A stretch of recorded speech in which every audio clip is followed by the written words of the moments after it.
என்ன அத்த?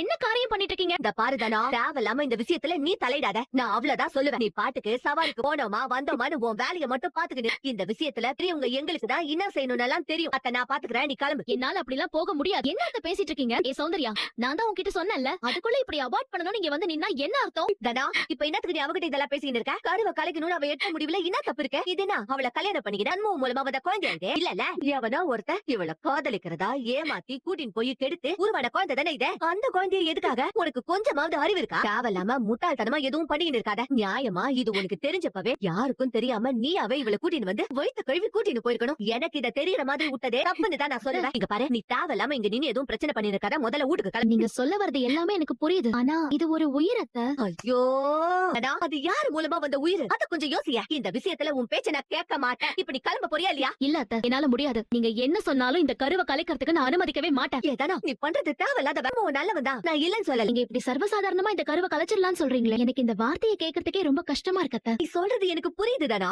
டாக்டர், என்னாச்சு? ஆக்சிடென்ட் ஆகி வயித்துல அடிபட்டதுனால அவங்க வயித்துல இருந்த குழந்தை அபார்ட் ஆயிடுச்சு. கணேசமூர்த்திய கூட இந்த குழந்தைய வேணான்னு சொல்லி நினைச்சிருக்கலாம். எவனோ ஒருத்த மூலமா உருவான குழந்தை நம்ம தங்கச்சி வயித்துல வளரக்கூடாதுன்னு நினைச்சதாலதான் நமக்கு இப்படி ஒரு ஆக்சிடென்ட்